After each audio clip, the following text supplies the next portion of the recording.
시간이 멈춘 듯한 고요함. 오래된 나무와 니스 냄새가 섞여 묘한 안정감을 주는 곳. 김태우의 낡은 공방 시간의 흔적은 언제나 그랬듯 세상의 소음으로부터 한 걸음 비켜나 있었다. 그는 10대 초반으로 보이는 과묵하고도 선한 인상의 남자였다. 거친 그의 손은 멈춤 없이 움직이며 부서진 고가구의 상처를 섬세하게 어루만지고 있었다.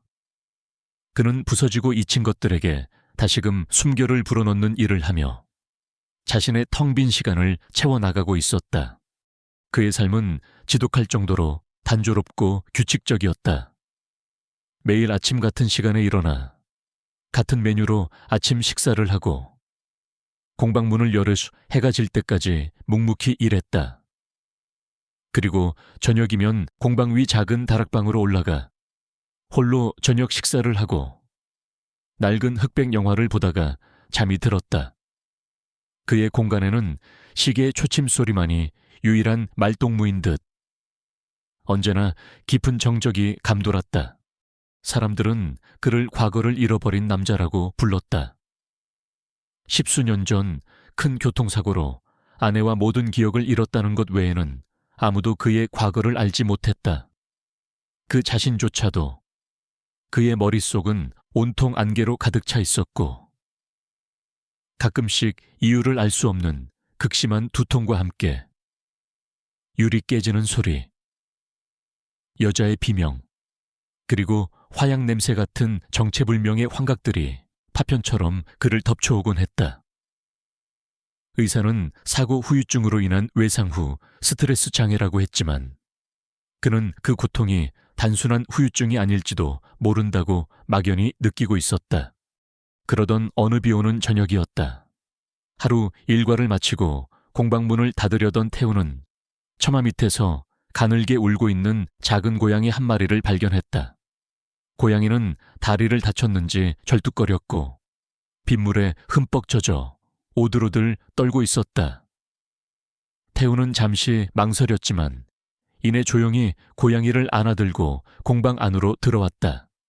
그는 능숙한 손길로 고양이의 상처를 소독하고 따뜻한 우유와 함께 푹신한 담요를 내어주었다. 고양이는 경계심을 풀고 그의 손길에 몸을 맡기며 가르랑거렸다.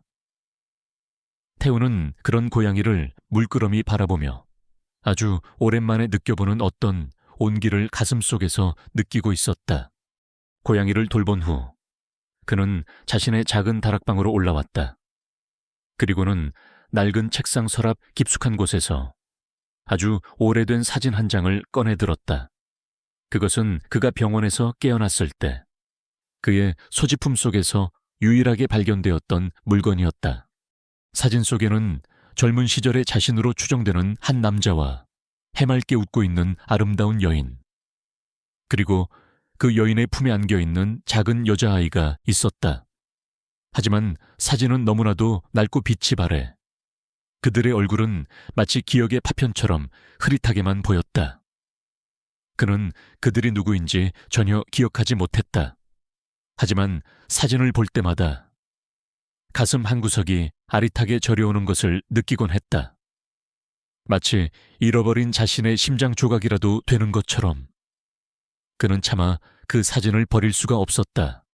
사진을 보고 있던 태우의 관자놀이에 다시 한번 지끈거리는 두통이 시작되었다. 그는 인상을 찌푸리며 눈을 감았다. 그의 머릿속으로 다시 한번 의미를 알 수 없는 이미지들이 스쳐 지나갔다. 부서진 자동차, 쏟아지는 빗줄기, 그리고 아빠 하고 애타게 외치는 어린아이의 목소리. 그는 괴로운 듯 머리를 감싸 쥐었다. 자신은 대체 누구일까? 그리고 사진 속의 저 여인과 아이는 또 누구일까? 자신이 잊어버린 과거 속에는 대체 어떤 진실이 숨겨져 있는 것일까? 그는 대답 없는 질문들을 어둠 속에 던지며 고통스러운 밤을 홀로 견뎌내고 있었다. 그는 아직 알지 못했다.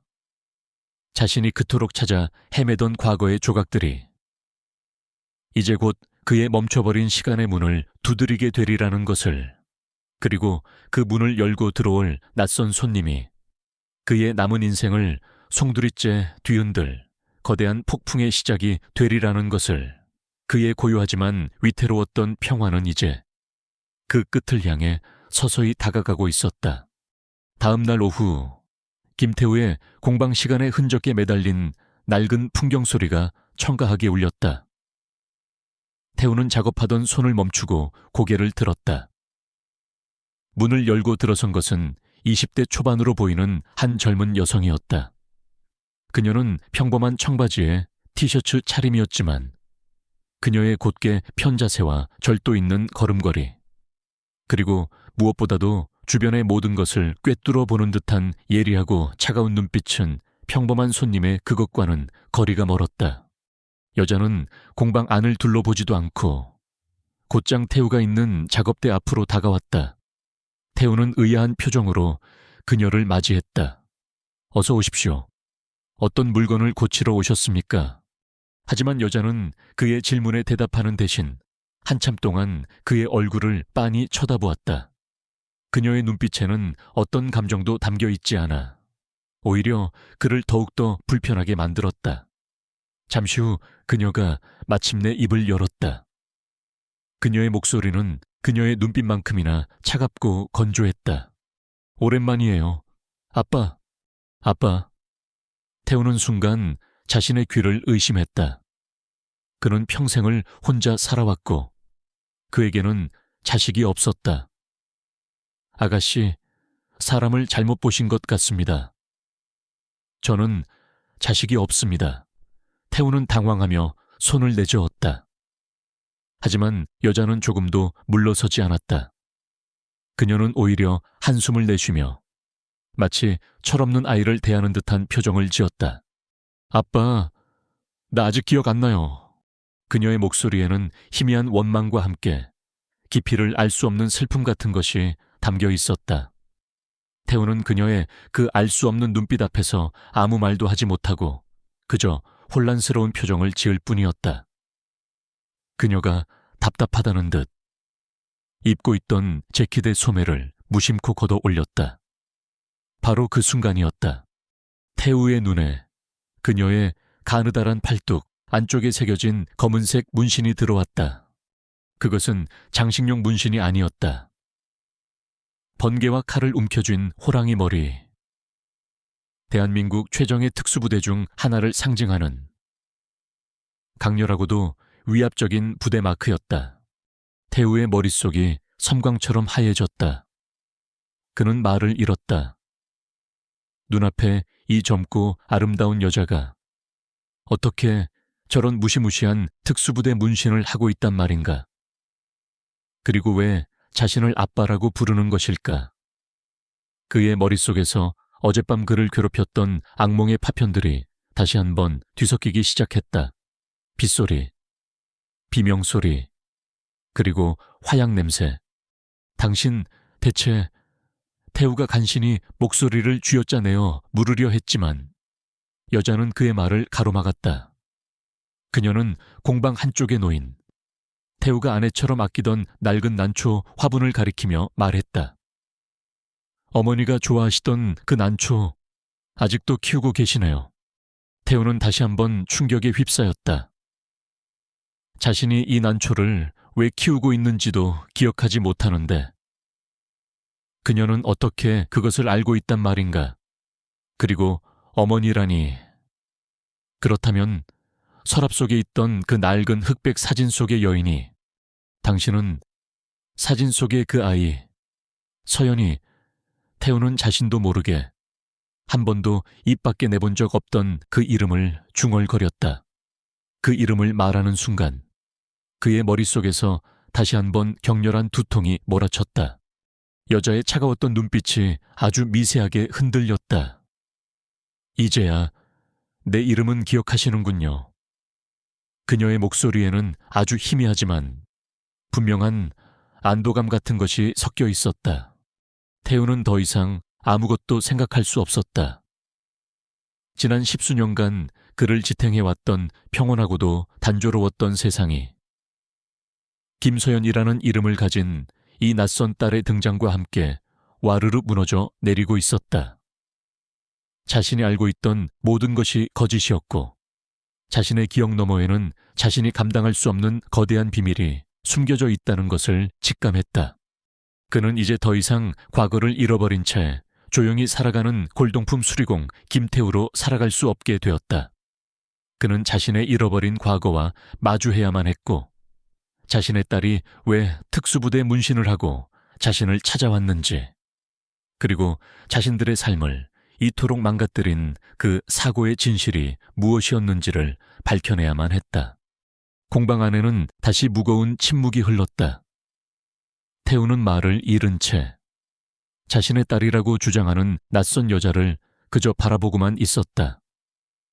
서연 역시 아무 말 없이 아버지가 이 모든 충격적인 진실을 받아들일 때까지 기다리고 있었다. 과거가 마침내 그의 멈춰버린 시간의 문을 거칠게 두드리기 시작한 것이었다. 그리고 그 문 너머에는 피와 배신으로 얼룩진 거대한 음모가 그들을 기다리고 있었다. 당신 대체 누구야?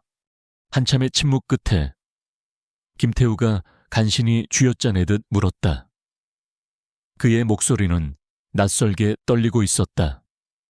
눈앞에 젊은 여성, 자신의 딸이라고 주장하는 그리고 팔에 특수부대 문신을 새긴 이 미스터리한 존재 앞에서 그의 평온했던 세상은 송두리째 흔들리고 있었다. 김서연은 아버지를 바라보았다. 그의 얼굴에 떠오른 깊은 혼란과 고통을 보며 그녀의 차가웠던 눈빛이 아주 미세하게 흔들렸다. 그녀는 더 이상 그를 압박할 수 없다는 것을, 그리고 이제는 진실의 일부를 보여주어야만 한다는 것을 깨달았다. 아빠는 평범한 골동품 수리공이 아니었어요. 서연이 차분한 목소리로 말문을 열었다. 아빠는 과거에 국가를 위해 일하는 특별정보기관의 최정예 요원이었어요. 그리고 나는 아빠의 딸 김서연이 맞아요. 그녀는 10수년 전 있었던 그 사고에 대해 이야기하기 시작했다. 그것은 단순한 교통사고가 아니었다. 아빠가 당시 수행하고 있던 비밀 임무와 관련된 적대 세력에 의한 계획된 테러였다고 했다.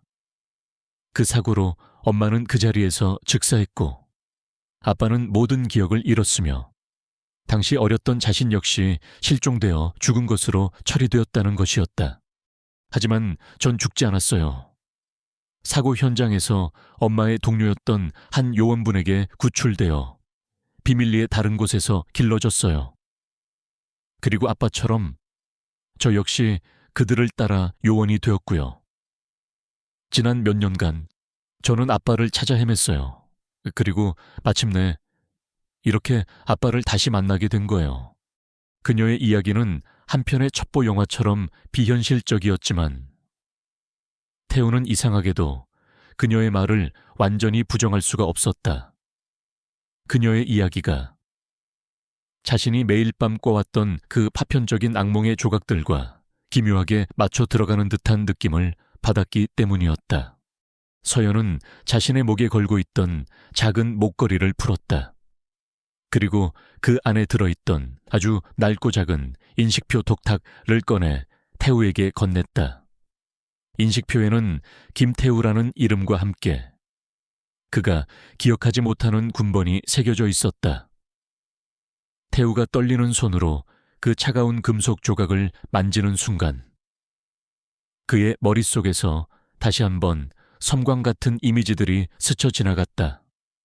빗속을 질주하는 자동차, 아내의 겁에 질린 얼굴, 그리고 아빠, 무서워라고 외치던 어린 딸의 목소리.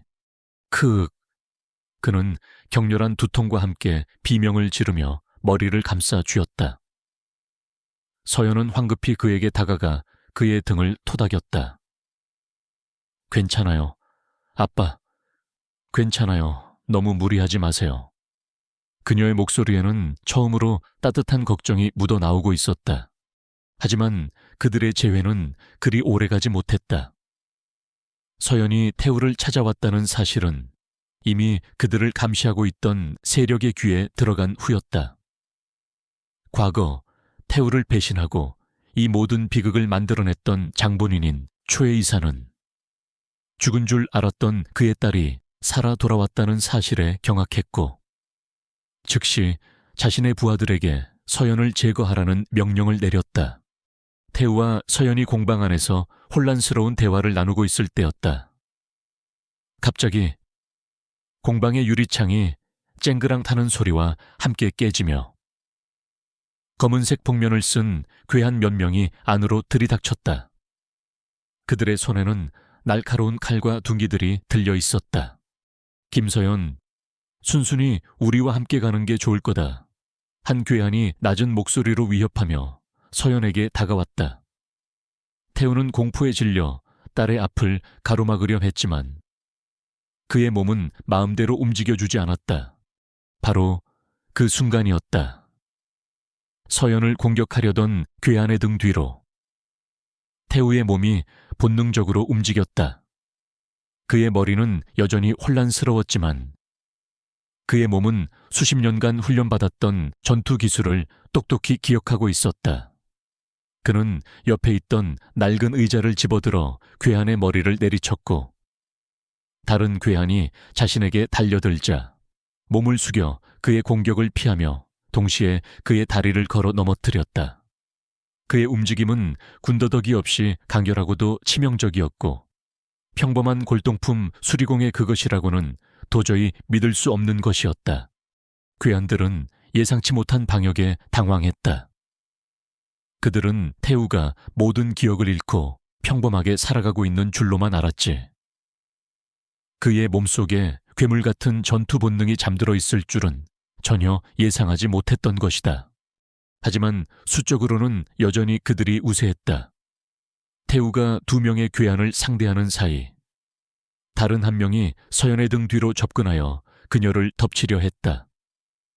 아빠, 서연이 비명을 질렀고 그 소리에 태우의 눈빛이 이글거렸다. 그는 자신을 막아서는 괴한을 어깨로 거칠게 밀쳐내고 서연에게 달려드는 놈을 향해 몸을 날렸다. 그는 더 이상 자신이 누구인지, 왜 싸워야 하는지에 대해 생각하지 않았다. 오직 자신의 딸을 지켜야 한다는 아버지로서의 본능만이 그의 몸을 지배하고 있었다. 그는 괴한의 팔을 꺾어 칼을 빼앗고 날카로운 칼끝을 그의 목에 겨누었다. 그의 눈에서는 과거 요원 김태우의 그것과 같은 서늘하고도 무서운 살기가 뿜어져 나오고 있었다. 괴한들은 태우의 기세에 눌려 더 이상 덤벼들지 못하고 서로 눈치를 보며 뒷걸음질 쳤다. 그리고는 두고 보자 는식에 상투적인 협박을 남기고 황급히 공방을 빠져나갔다. 모든 것이 정리된 후 공방 안에는 다시 정적이 흘렀다. 태우는 거친 숨을 몰아쉬며 자신의 손에 들린 칼과 겁에 질린 딸의 얼굴을 번갈아 바라보았다. 그는 자신이 방금 무슨 짓을 했는지, 그리고 어떻게 그런 움직임을 할 수 있었는지 도무지 이해할 수 없었다. 하지만 한 가지는 분명했다. 자신의 잃어버린 과거는, 그리고 그 과거와 연결된 위험은 이제 더 이상 피할 수 없는 현실이 되어 그의 눈앞에 다가와 있었다. 서연은 그런 아버지를 복잡한 눈빛으로 바라보았다. 그녀는 아버지의 잠재된 능력을 확인했다는 안도감과 함께 그를 다시 한번 위험한 세계로 끌어들였다는 죄책감에 휩싸였다. 아빠, 이제 우린 도망쳐야 해요. 그들이 다시 찾아올 거예요. 서연의 말에 태우는 천천히 고개를 끄덕였다. 그는 자신의 정체도, 그리고 자신들을 쫓는 적들의 정체도 아직 알지 못했다. 하지만 그는 이제 자신의 딸과 함께 이 길고도 험난한 싸움을 시작해야만 한다는 것을 받아들여야만 했다. 그의 멈춰있던 시간이 다시 한번 거칠게 움직이기 시작한 것이었다. 공방에서의 혈투가 끝난 후 김태우와 김서연은 더 이상 그곳에 머물 수 없다는 것을 알았다. 그들의 존재는 이미 적에게 노출되었고 언제 다시 그들의 추격이 시작될지 알 수 없었다. 서연은 아버지의 손을 잡고 자신이 미리 준비해둔 안전 가옥으로 그를 이끌었다. 그곳은 겉보기에는 평범한 주택이었지만 내부에는 외부의 감시를 피할 수 있는 최소한의 보안 설비가 갖추어져 있었다. 안전 가옥에 도착하여 잠시 숨을 돌린 후 서연은 마침내 아버지에게 모든 진실을 털어놓기 시작했다. 그녀의 이야기는 한편의 비극적인 첩보 영화와도 같았다. 아빠의 이름은 김태우. 국가정보원의 최정예 블랙 요원이었어요. 그리고 나는 아빠의 하나뿐인 딸, 김서연이에요. 우리에게는 누구보다도 행복했던 가정이 있었어요. 자상한 아빠와 아름다운 엄마, 그리고 철부지였던 어린 나. 서연의 목소리는 담담했지만 그 안에는 깊은 슬픔이 배어 있었다. 그녀는 10수년 전 그들의 삶을 송두리째 바꿔놓았던 그 끔찍한 사고에 대해 이야기했다. 당시 태우는 국가 안보를 위협하는 거대한 부패 커넥션의 실체를 거의 다 밝혀낸 상태였다고 했다. 그리고 그 중심에는 태우가 가장 믿고 따랐던 상사이자 파트너였던 최 이사가 있었다. 최 이사는 자신의 비리가 탄로 날 위기에 처하자 태우와 그의 가족을 모두 제거하여 모든 증거를 인멸하려 했던 것이었다. 그날 비가 아주 많이 오는 날이었어요. 최 이사는 우리 가족을 함정으로 유인했고 대형 트럭을 이용해 우리가 탄 차를 들이받았어요. 엄마는 그 자리에서 돌아가셨어요. 그리고 아빠는 머리에 심한 충격을 받고 모든 기억을 잃었죠. 서연의 눈에서 뜨거운 눈물이 흘러내렸다. 최 이사는 내가 사고 현장에서 죽은 줄 알았을 거예요. 하지만 나는 당시 아빠의 충직한 부하였던 이정훈 아저씨에게 구출되어 목숨을 건졌어요. 아저씨는 나를 안전한 곳으로 피신시키고 최 이사의 감시를 피해 나를 길러주셨어요. 그리고 내게 아빠처럼 강해지는 법을 가르쳐 주셨죠. 언젠가 다시 아빠를 만나 이 모든 진실을 밝히고 우리의 원수를 갚을 날을 기다리면서요. 태우는 딸의 충격적인 고백을 들으며 잃어버렸던 기억의 파편들이 하나둘씩 제자리를 찾아가는 듯한 끔찍한 고통을 느꼈다. 빗소리, 아내의 비명, 그리고 피냄새. 그 모든 것이 희미하게 떠오르며 그의 머릿속을 헤집어 놓았다. 최 이사는 아직도 아빠가 숨겨놓은 결정적인 증거, 바로 그의 모든 비리가 담긴 비밀 장부를 찾고 있어요. 그는 아빠가 기억을 잃기 직전 자신만이 아는 곳에 그 장부를 숨겼을 거라고 믿고 있죠. 그리고 엄마의 관에서 나온 그 열쇠가 바로 그 장부를 찾을 수 있는 유일한 단서일 거예요. 이제 모든 것이 명확해졌다. 태우는 더 이상 자신의 과거로부터 도망칠 수 없었다. 그는 잃어버린 기억을 되찾고 아내의 복수를 해야 했으며 동시에 딸 서연을 지켜내야만 했다. 하지만 어떻게 그의 머릿속은 여전히 안개 속이었고 최 이사라는 거대한 적에 맞서 싸우기에는 너무나도 무력했다. 서연은 그런 아버지의 마음을 읽었다는 듯 이정훈 아저씨에게 연락하여 도움을 청하자고 제안했다. 그는 태우의 과거를 아는 유일한 사람이자 이 싸움에서 그들을 도와줄 수 있는 유일한 조력자였다. 두 사람은 다음 날 철저한 보안 속에 이정훈과 접선하기로 약속했다. 하지만 그들의 움직임은 이미 최 이사의 손바닥 안에 있었다. 최 이사는 서연의 등장과 함께 태우가 과거의 기억을 되찾으려 할 것이라고 예상했고 그의 주변 인물들을 샅샅이 감시하고 있었던 것이다. 약속 장소인 한적한 공원에서 태우와 서연이 이정훈을 만나 반가운 해후를 나누려던 바로 그 순간 어디선가 나타난 최 이사의 부하들이 그들을 덮쳤다. 이정훈은 태우와 서연을 필사적으로 보호하며 맞서 싸웠지만 수적으로 역부족이었다. 그는 결국 괴한들의 손에 붙잡히고 말았다. 태우야, 서연이를 데리고 어서 피해 반드시. 반드시 살아남아야 한다. 이정우는 끌려가면서도 마지막까지 그들을 향해 외쳤다. 태우와 서연은 간신히 추격을 따돌리고 다시 안전가옥으로 돌아왔지만 상황은 더욱더 최악으로 치닫고 있었다.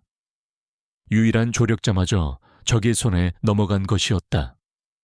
잠시 후 태우의 휴대폰으로 최 이사의 전화가 걸려왔다. 김태우, 오랜만이군. 아직도 내 목소리는 기억하려나 수화기 너머로 들려오는 최 이사의 목소리는 오만하고도 잔인했다. 내 옛 동료를 살리고 싶으면 24시간 안에 네가 숨겨둔 그 비밀 장부를 가지고 와라. 그렇지 않으면 그는 아주 고통스럽게 죽게 될 거다. 그리고 다음 차례는 내 예쁜 딸이 되겠지. 최 이사는 협박을 남기고 전화를 끊었다. 태우는 깊은 절망감과 함께 참을 수 없는 분노에 휩싸였다. 그는 이제 정말 혼자였다. 그의 어깨 위에는 옛 동료의 목숨과 딸의 안전, 그리고 아내의 복수까지 모든 것이 걸려 있었다. 그는 주머니에서 어머니의 유품이었던 낡은 열쇠를 꺼내 들었다. 그리고는 눈을 감고 잃어버린 기억의 조각들을 맞추기 위해 필사적으로 애썼다. 뇌리를 스치는 고통과 함께 아주 희미하지만 어떤 장소의 이미지가 떠올랐다.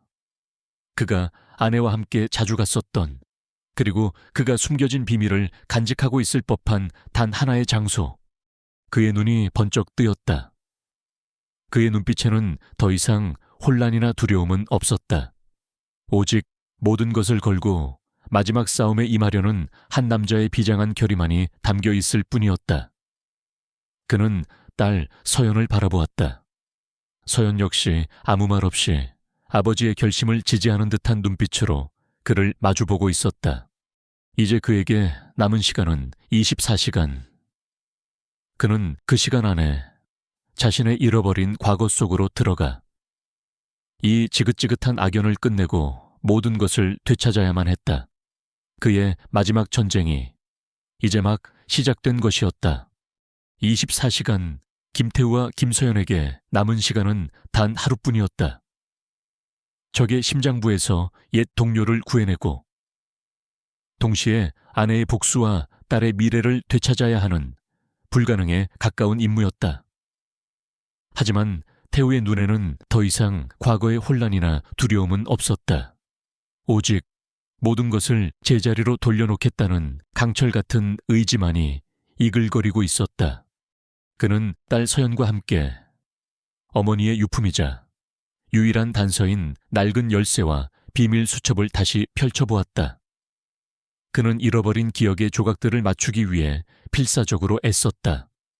서연은 아버지의 옆에서 자신이 이정훈 아저씨에게 들었던 과거의 이야기들과 단편적인 정보들을 보태며 그의 기억을 되살리려 노력했다.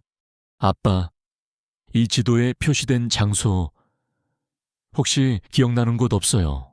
엄마랑 자주 가셨던 곳이라거나 아빠만이 아는 특별한 장소 같은 곳이요.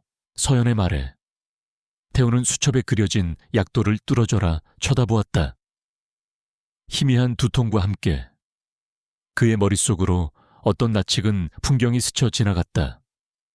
오래된 등대, 짠내, 나는 바닷바람. 그리고 아내와 함께 웃으며 거닐었던 한적한 해변의 산책로. 그래, 생각났어. 태우가 나지막이 중얼거렸다. 그곳은 바로 그가 아내에게 처음으로 사랑을 고백했던 그들만의 추억이 담긴 작은 항구의 낡은 사진관이었다. 사진관 주인은 태우의 오랜 친구였고 그곳은 두 사람이 세상의 시선을 피해 비밀스러운 만남을 갖거나 중요한 물건을 맡겨두기에 가장 안전한 장소였다. 비밀 장부는 분명 그곳에 있을 터였다. 하지만 그곳 역시 이미 최 이사의 감시망 안에 있을 가능성이 높았다. 함부로 접근했다가는 오히려 덫에 걸릴 수도 있었다. 태우는 딸 서연과 함께 마지막 작전을 세우기 시작했다.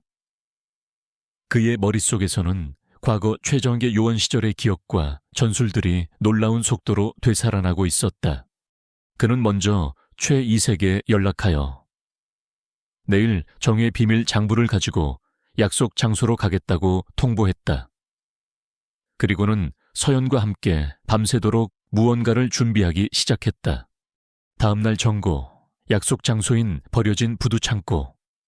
최 이사와 그의 부하들은 이미 이정훈을 인질로 잡은 채 태우를 기다리고 있었다. 잠시 후 태우가 홀로 창고 안으로 걸어 들어왔다. 그의 손에는 두툼한 서류 가방이 들려 있었다. 장부는 가져왔겠지. 최 이사가 비열한 미소를 지으며 물었다. 물론이지. 하지만 그 전에 이정훈 선배부터 풀어줘. 그의 안전이 확인되면 그때 넘겨주겠다. 아직도 상황 파악이 안 되나. 복은 지금 네가 흥정할 입장은 아닐 텐데. 최 이사가 손짓을 하자 부하 중 하나가 이정훈의 목에 칼을 겨누었다. 바로 그 순간이었다.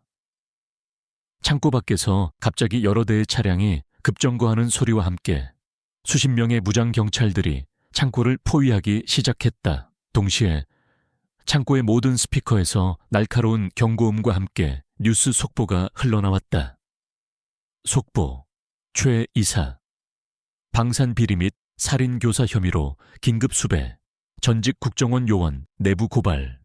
최 이사의 얼굴이 경악으로 일그러졌다. 태우가 경찰에 제보했다는 것을 깨달은 것이었다. 이 자식이 그가 분노에 차 소리치며 부하들에게 태우를 죽이라고 명령하려던 찰나. 태우의 머릿속에서 모든 기억의 퍼즐 조각이 쾅 하는 소리와 함께 맞춰졌다. 비 오는 밤의 사고 현장, 아내의 마지막 비명, 그리고 서연이를 우리 딸을 지켜줘 라고 말하던 그녀의 마지막 목소리. 그 모든 기억이 되살아나면서 그의 온몸은 참을 수 없는 분노와 슬픔으로 들끓기 시작했다. 그의 눈빛이 변했다. 평범한 골동품 수리공의 눈빛은 온데간데 없이 사라지고 그 자리에는 오직 적을 마주한 최정예 블랙 요원의 서늘하고도 치명적인 살기만이 번뜩이고 있었다. 그는 더 이상 기억을 잃은 김태우가 아니었다. 그는 모든 것을 기억해낸 복수의 화신이었다. 그는 자신에게 달려드는 괴한들을 순식간에 제압하기 시작했다. 그의 움직임은 한치의 오차도 없이 빠르고 정확했으며 그의 손에 잡히는 모든 것들이 치명적인 무기가 되었다. 그와 동시에 창고의 다른 쪽에서는 서연이 나타나 아버지를 도와 괴한들을 상대하기 시작했다. 그녀 역시 아버지에게서 물려받은 뛰어난 전투 능력을 유감없이 발휘했다. 최 이사는 자신의 부하들이 속수무책으로 쓰러져 나가는 것을 보며 공포에 질렸다. 그는 마지막 발악으로 서연을 붙잡아 인질로 삼으려 했다. 그가 서연의 팔을 움켜쥐고 그녀에게 총을 겨누는 순간 모든 것이 끝났다고 생각되었다. 하지만 태우는 당황하지 않았다. 그는 최 이사를 향해 차가운 목소리로 말했다. 최진혁, 그게 네 진짜 이름이지. 그리고 15년 전 네가 도쿄에서 저지른 짓 아직도 기억하고 있겠지. 태우의 입에서 나온 이름과 말에 최 이사의 얼굴이 하얗게 질려갔다. 그것은 그가 철저하게 숨겨왔던 그의 가장 치명적인 약점이었다. 그가 잠시 당황하여 서연을 잡은 손의 힘이 풀어지는 바로 그 순간 서연은 훈련받은 대로 그의 총을 빼앗아 그를 제압했다. 잠시 후 경찰 특공대가 창고 안으로 들이닥쳤고 최 이사와 남은 부하들은 모두 그 자리에서 체포되었다. 모든 것이 끝난 것이었다. 태우는 딸 서연에게 다가가 그녀를 꼭 안아주었다. 서연 역시 아버지의 품에 안겨 참았던 눈물을 터뜨렸다. 두 사람은 한참 동안 서로를 부둥켜 안고 길고도 험난했던 시간의 끝에서 마침내 되찾은 서로의 온기를 느꼈다. 구출된 이정훈이 그들에게 다가와 두 사람의 어깨를 두드려 주었다. 잘 싸웠다. 태우야. 그리고 서연아, 네 아버지는 그리고 네 어머니는 정말 훌륭한 분들이셨다. 태우는 고개를 들어 창고 밖을 바라보았다. 잿빛 하늘 너머로 아내의 환한 미소가 보이는 듯했다. 그는 마침내 아내와의 마지막 약속을 지켜낸 것이었다. 그리고 이제 그는 딸 서연과 함께 새로운 삶을 시작해야 했다. 비록 그 시작은 피와 눈물로 얼룩져 있었지만 그는 더 이상 외롭거나 두렵지 않았다. 그의 곁에는 이제 그 무엇과도 바꿀 수 없는 소중한 딸이 함께 있었으니까.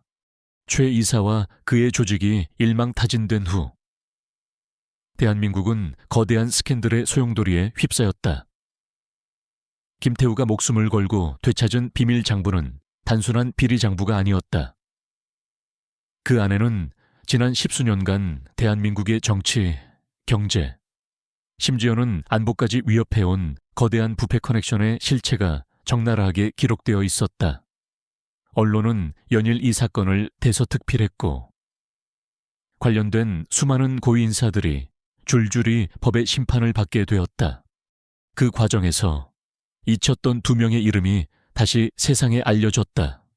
바로 전직 국정원 블랙 요원 김태우와 그의 아내이자 역시 같은 길을 걸었던 동료 요원 이수진이었다. 10수년 전 단순 교통사고로 위장되었던 그들의 비극적인 사건의 진실이 마침내 밝혀진 것이었다. 초의 이사의 배신과 음모, 그리고 그 속에서 국가의 비밀을 지키려다 희생된 이수진의 숭고한 죽음. 정부는 뒤늦게나마 그녀의 공로를 인정하여 훈장을 추서했고 그녀의 이름은 국립현충원에 자랑스럽게 새겨졌다. 남편 김태우의 명예 역시 완벽하게 회복되었다. 모든 것이 제자리를 찾아간 후 태우와 서연은 비로소 둘만의 시간을 가질 수 있게 되었다. 두 사람은 엄마 이수진의 묘를 찾아가 한참 동안 아무 말 없이 그녀의 사진을 바라보았다. 이제야 비로소 그들은 어떤 방해도 없이 온전한 슬픔 속에서 아내를 그리고 엄마를 애도할 수 있게 된 것이었다. 태우는 딸의 어깨를 감싸 안았고 서연은 아버지의 품에 기대어 참았던 눈물을 흘렸다. 그들의 눈물은 단순한 슬픔을 넘어 길고도 험난했던 시간을 함께 이겨낸 부녀의 깊은 유대감과 서로를 향한 애틋한 위로였다. 집으로 돌아온 후 태우는 딸에게 그동안 해주지 못했던 엄마의 이야기를 들려주었다. 두 사람이 어떻게 만났는지, 얼마나 서로를 사랑했는지, 그리고 엄마가 얼마나 서연이를 애타게 기다렸고 또 사랑했는지에 대해서 그는 자신의 기억 속에 남아있는 아내와의 행복했던 추억들을 하나하나 꺼내놓았고 서연은 그런 아빠의 이야기를 들으며 자신이 기억하지 못하는 엄마의 모습을 마음속에 그려나갔다. 서연 역시 그동안 이정훈 아저씨와 함께 숨어 지내며 겪어야 했던 외롭고 힘들었던 시간들, 그리고 아버지를 찾아 헤맸던 지난 시간들에 대해 솔직하게 털어놓았다. 두 사람은 밤이 깊어가는 줄도 모르고 이야기를 나누었다. 그들의 대화는 10수년간의 단절된 시간을 메우고 서로의 상처를 보듬어 안는 치유의 과정이었다. 그들은 서로를 단순한 아빠와 딸이 아닌 같은 아픔을 겪고 함께 살아남은 전우로서 이해하고 받아들이기 시작했다. 며칠 뒤 국정원의 박요원 과거 태우의 동료이자 이번 사건 해결에 도움을 주었던 이 그들을 찾아왔다. 그는 국가를 대신하여 태우에게 깊은 감사와 함께 사죄의 뜻을 전했다. 그리고는 그에게 아주 특별한 제안을 했다. 국정원으로 다시 복귀하여 자신의 뛰어난 능력과 경험을 국가를 위해 다시 한번 사용해달라는 것이었다. 그것은 그의 명예를 완전히 회복하고 과거의 영광을 되찾을 수 있는 절호의 기회였다. 하지만 태우는 아무런 망설임 없이 단호하게 고개를 저었다. 과분한 제안이지만 사양하겠습니다. 박요원은 그의 예상치 못한 대답에 놀란 표정을 지었다. 저는 지난 10수년간 너무나도 많은 것을 잃었습니다. 제 안에 그리고 제 기억, 그리고 무엇보다 제 딸아이와 함께할 수 있었던 소중한 시간들을요. 이제 저는 더 이상 국가의 요원 김태우가 아닌 제 딸 김서연의 아버지로 살아가고 싶습니다. 그의 목소리는 담담했지만 그 안에는 그 어떤 것과도 바꿀 수 없는 딸에 대한 깊은 사랑과 확고한 결의가 담겨 있었다. 제 남은 인생의 유일한 임무는 이제 제 딸아이의 아빠로 살아가는 것, 그것뿐입니다. 박요원은 더 이상 아무 말도 하지 않고 그의 결정을 존중한다는 듯 조용히 고개를 끄덕였다. 그는 태우가 지난 시간 동안 겪었던 고통의 무게를, 그리고 그가 지금 내린 선택의 의미를 누구보다도 잘 이해하고 있었기 때문이었다. 태우는 자신의 모든 것을 정리하고 딸 서연과 함께 새로운 삶을 시작할 준비를 하고 있었다. 그는 더 이상 과거의 악몽에 시달리지 않았고 그의 머리를 짓누르던 지긋지긋한 두통도 사라져 있었다. 그의 마음속에는 이제 아내에 대한 그리움과 함께 딸과 함께 만들어갈 미래에 대한 따뜻한 희망만이 가득했다. 그는 딸과 함께 그들이 함께 살았던 옛집을 떠나 조용한 시골 마을로 내려가기로 했다. 그곳에서 평범한 아버지와 딸로서 그동안 잃어버렸던 소중한 시간들을 되찾고 서로의 상처를 보듬어 안으며 새로운 추억들을 만들어 나갈 생각이었다. 그의 길고도 험난했던 전쟁은 끝났다.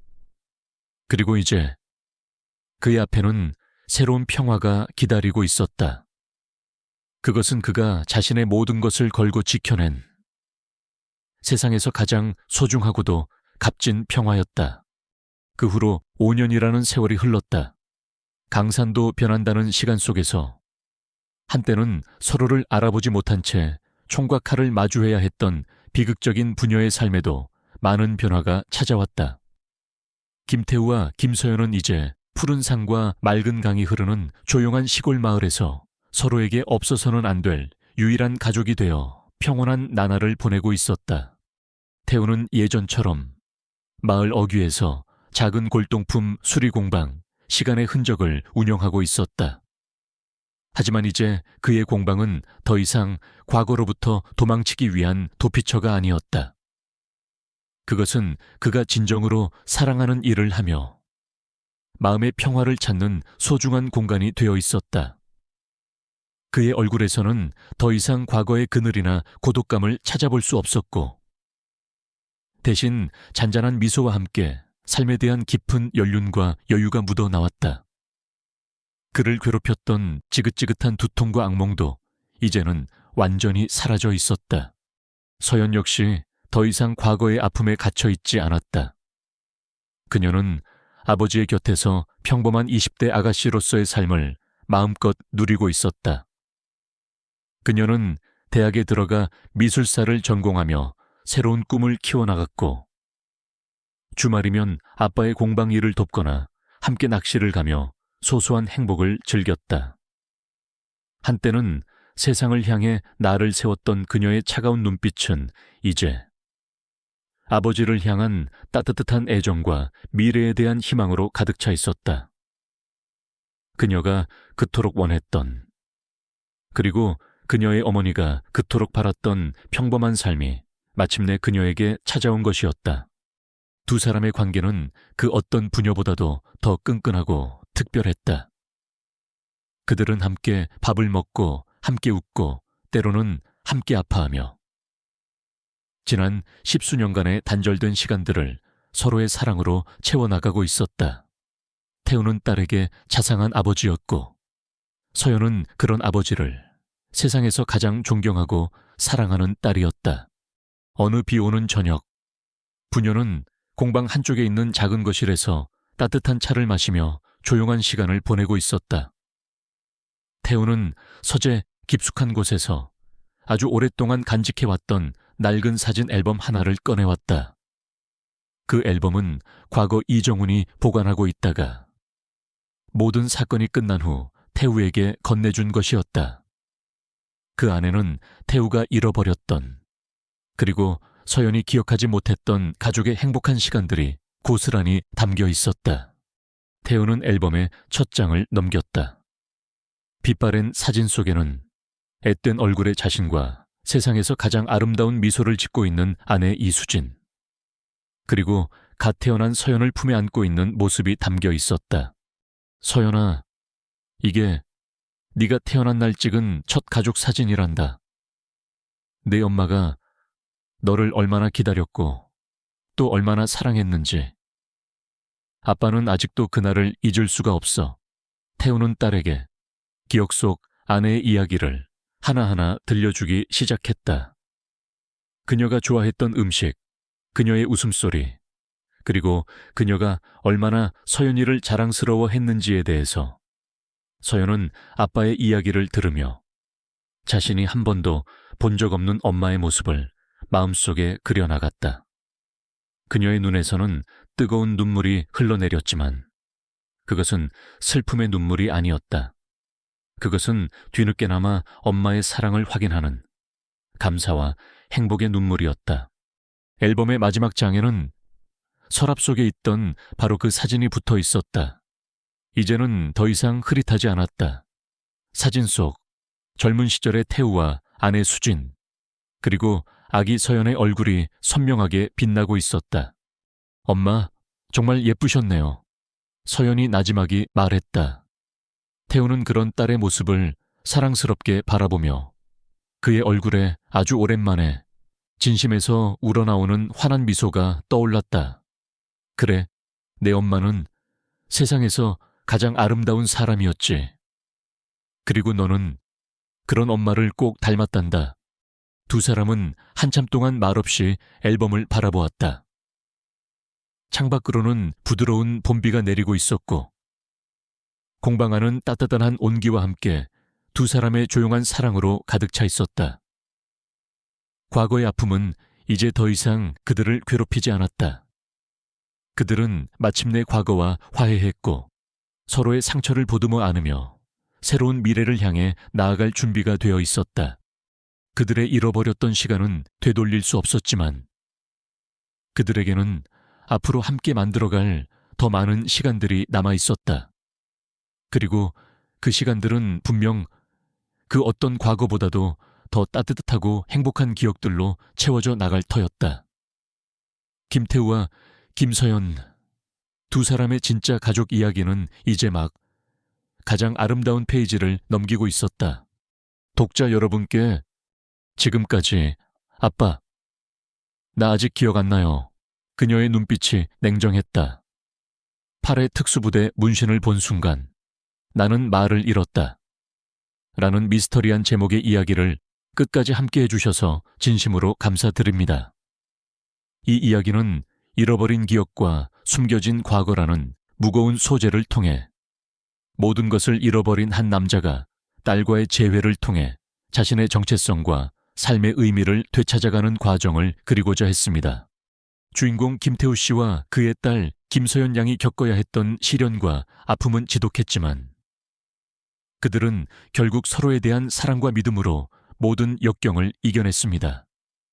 그리고 마침내 과거의 상처와 화해하고 새로운 미래를 향해 나아가는 용기를 보여주었습니다. 저는 그들의 이야기를 통해 아무리 끔찍한 과거라 할지라도 사랑하는 사람과 함께라면 그것을 극복하고 새로운 행복을 만들어 나갈 수 있다는 희망의 메시지를 전하고 싶었습니다. 이 이야기가 독자 여러분께 작은 울림과 함께 가족이라는 이름이 가진 소중한 가치와 그 어떤 시련 앞에서도 꺾이지 않는 인간의 강인한 의지에 대해 다시 한번 생각해보는 계기가 되었기를 바랍니다. 이제는 평범한 일상 속에서 진정한 행복을 찾아나갈 김태우 씨와 김서연 양의 앞날을 저 또한 진심으로 응원합니다. 이 길고도 험난했던 여정에 함께해 주신 모든 분들께 다시 한번 깊은 감사의 말씀을 전하며 여러분의 삶에도 언제나 사랑과 희망이 가득하시기를 진심으로 기원합니다. 감사합니다.